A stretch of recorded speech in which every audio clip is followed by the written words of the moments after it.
First, there's something deeply uncomfortable about watching an industry consume two human beings before they're old enough to understand what's being taken from them. Mary-Kate and Ashley Olsen were handed over to Hollywood at 6 months old, built into a billion-dollar brand before they hit double digits, and spent the decades that followed quietly paying a price the public never got to see on any invoice. The eating disorders, the exploitation, the grief, the divorce, the disease, none of it made the highlight reel. This is the full story of what fame actually cost the Olsen twins and why their retreat from the spotlight was never about mystery. It was about survival. Mary-Kate and Ashley Olsen arrived on June 13th, 1986, in Sherman Oaks, California, into a family that looked from the outside like any other comfortable suburban household.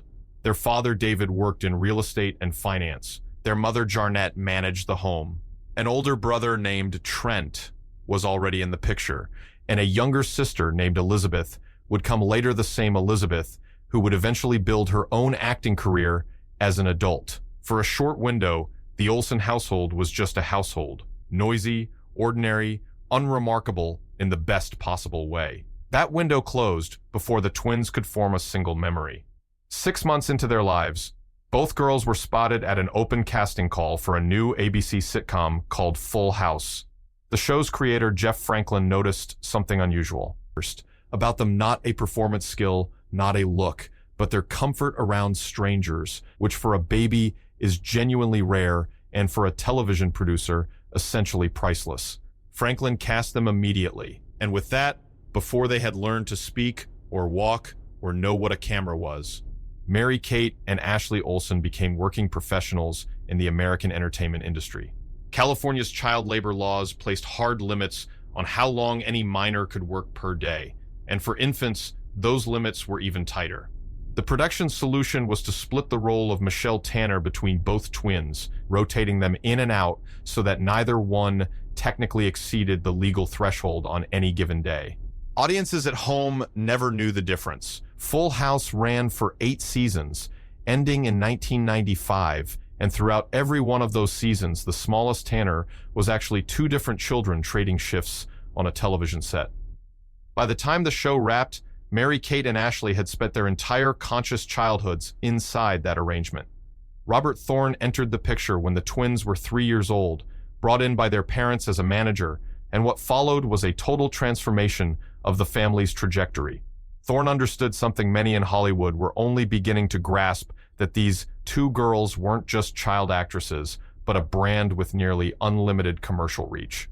Together with the Olsen family, he helped build Dual Star, an entertainment company constructed entirely around the twins that expanded from television into movies, books, music, and merchandise at a scale that had no real precedent for child performers. Youngest ever producers in Hollywood history at 6 years old. Self-made millionaires at 10. These facts get repeated as evidence of something extraordinary, and they are extraordinary but sit with them long enough, and they start to read differently. Ashley has spoken carefully about what it meant to grow up inside that machine. Even at 10 years old, she told Nylon, she and her sister were genuinely involved in the business, not just performing but making decisions, understanding the commercial process, absorbing responsibilities that would flatten most adults. Mary-Kate put it more bluntly in a 2010 conversation with Marie Claire, describing their upbringing as something she wouldn't wish on anyone, and talking about looking at childhood photographs and feeling completely disconnected from the girl in them, as though she were looking at a stranger wearing her face. The phrase she used was, "little monkey performers," and the image it leaves behind isn't a warm one. These were children who absorbed early and permanently that their value to the world around them lived almost entirely in their performance. Their path to stardom had started with a casual, almost accidental decision their mother made. Jarnette sent a photograph of the girls to a casting agency on a whim without particular ambition or expectation, and what came back wasn't a small opportunity, but a complete reordering of the family's life. John Stamos, who played Uncle Jesse and became one of the show's defining figures, admitted openly that working with the twins when they were very young was genuinely difficult at times. Infants don't follow direction, they cry on their own schedule, and they don't perform on command. At one point, the producers actually replaced both girls with a different child to stabilize filming. The replacement didn't work. The original twins came back. And the decision had nothing to do with anyone's best interests, and everything to do with what functioned better on camera. The Washington Post reported that during the first season, Mary-Kate carried most of the filming load because Ashley was too frightened to be on set. She was not yet a year old. Press coverage of the Olsen twins throughout their childhood was excessive in ways that, even by 1990s tabloid standards, read as genuinely strange.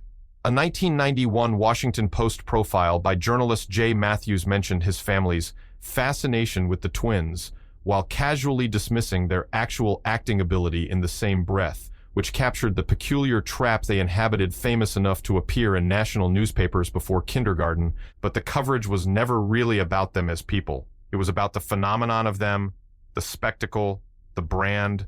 Their inner lives were neither explored nor particularly wanted.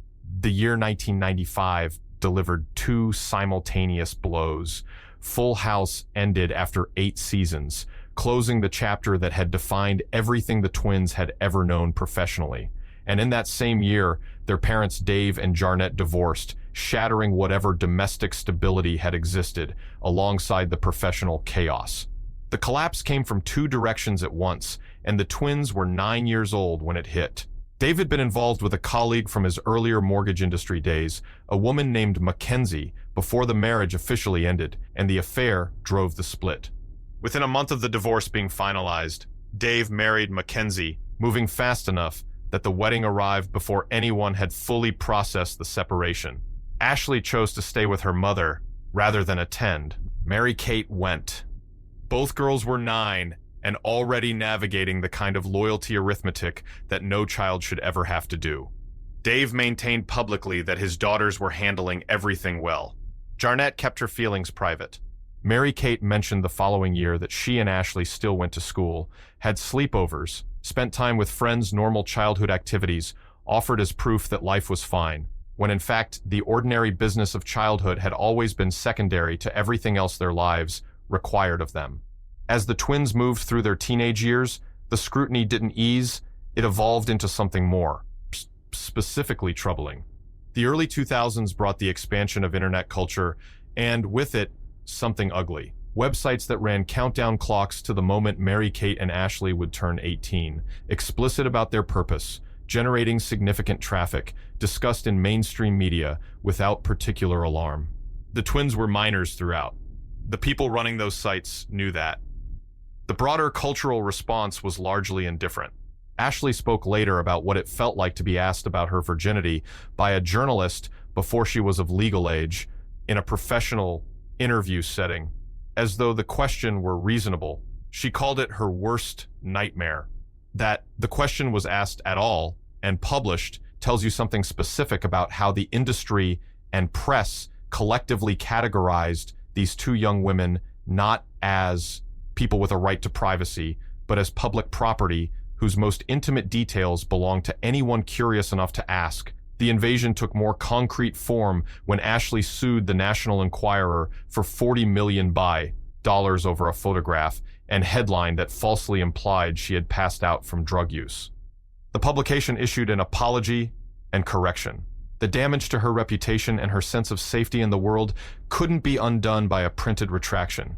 Mary-Kate's health crisis became public in 2004, though the struggle behind it had been building far longer.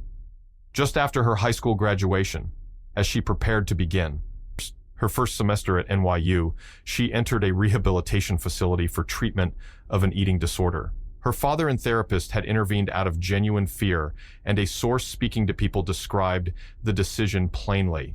They didn't want to find her dead on the floor from not eating. She was 17 years old when they made that call.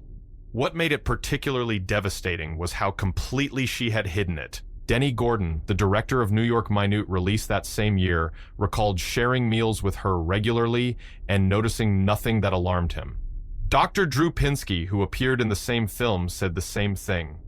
The ability to maintain a functional surface while deteriorating underneath is one of the defining features of eating disorders, and Mary-Kate had developed it to a degree that fooled people who saw her constantly. When the story broke publicly, tabloids and entertainment outlets covered it with a combination of fascination and casual cruelty, using clinically inaccurate language and treating serious illness as a content opportunity.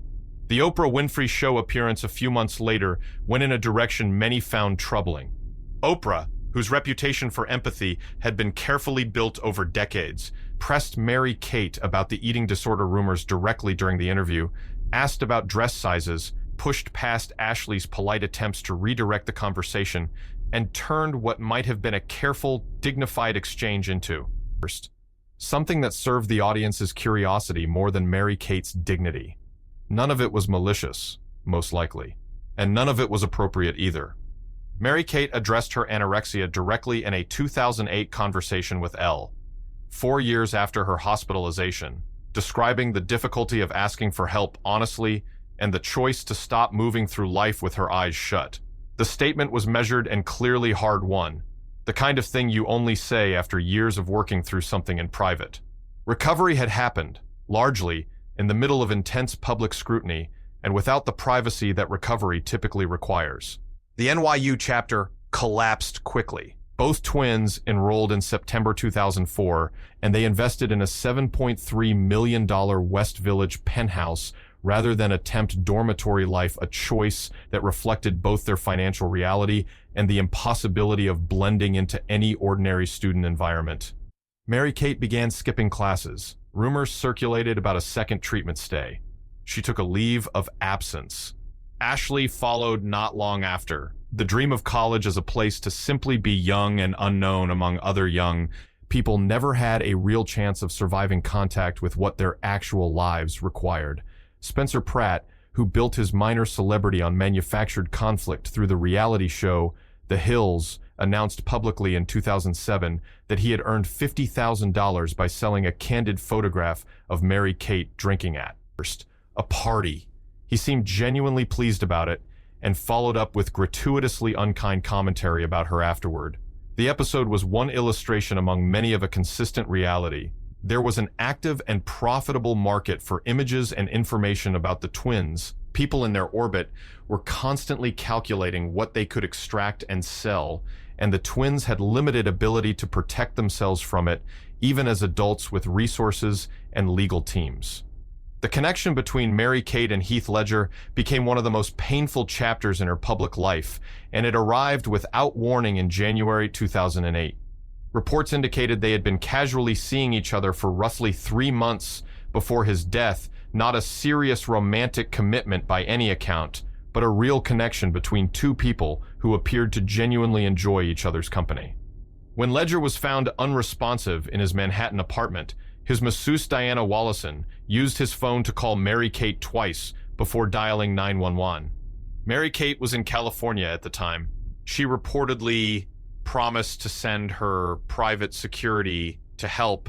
By the time Wallison called emergency services and tried to revive him herself, there was nothing left to do. Ledger's death was ruled an accidental overdose of prescription medications.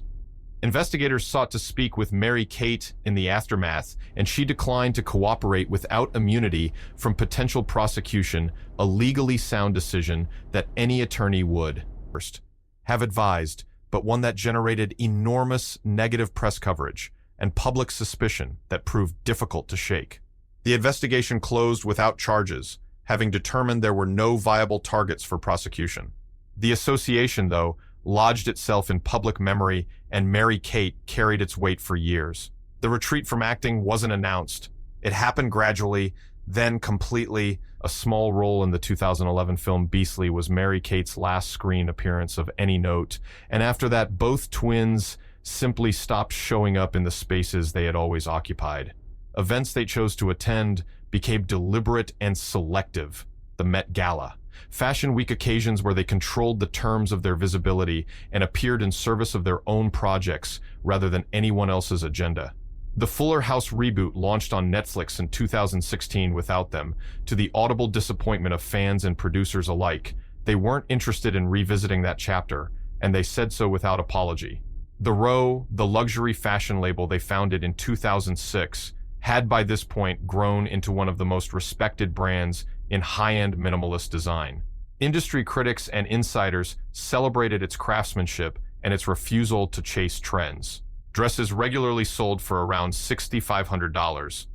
An alligator backpack priced at $39,000 sold out in 2011 despite significant controversy from animal rights organizations. The aesthetic spare, expensive, quiet reflected something genuine about who the twins had become. People who had spent their entire childhoods at maximum volume and now chose silence wherever they could find it. The success didn't arrive without its own serious controversy. A class action lawsuit filed in 2015 targeted Dual Star Entertainment Group on behalf of former interns who had worked for the Row, led by Shahista Lalani, a Parsons School of Design graduate who described working 50-hour weeks, performing tasks that would normally go to paid employees and receiving nothing in return. Lalani recounted being hospitalized for dehydration after carrying heavy garments in extreme heat. The lawsuit argued the interns were owed minimum wage and overtime. Dual Star's representatives called it meritless. The case settled out of court for $140,000 divided among 185 former interns, which worked out to roughly $756 per person for what many described as months of grueling, uncompensated labor.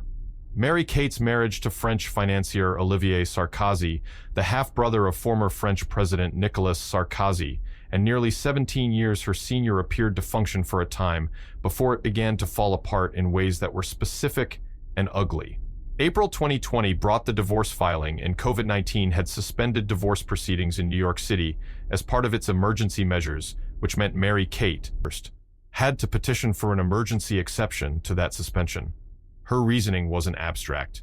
According to her filing, Sarkozy had terminated the lease on their shared apartment without telling her and had given her a deadline to remove her belongings, a deadline the city's quarantine protocols made physically impossible to meet. He allegedly ignored her request for an extension. She secured the emergency filing, gathered what she could, and sought refuge with Ashley and friends outside the city while the legal process moved forward. January 2022 brought a loss that landed differently. Bob Saget, who had played their television father, Danny Tanner, across all 8 seasons of Full House, died suddenly while on a stand-up comedy tour at 65 years old. Saget had maintained a close and genuine relationship with both twins across the decades, even after they declined to participate in the Fuller House reboot. He checked in on them, spoke warmly about them publicly, and remained protective of them in ways that went beyond professional courtesy. Mary-Kate and Ashley described him in their statement as the most loving, compassionate, and generous man they had known. They attended his funeral. The grief was unambiguous and real. Ashley's own health had brought a different kind of challenge in the years prior. A 2015 diagnosis of late-stage Lyme disease, not caught early, when treatment works best, but discovered after it had been progressing for some time, explained the first periods during which she had been pulling back from public life. Late-stage Lyme produces debilitating symptoms across multiple systems and resists straightforward treatment in ways that can stretch recovery into years. Ashley kept working through it, but the disease marked another extended period of private struggle for someone who had been managing private struggles for most of her life.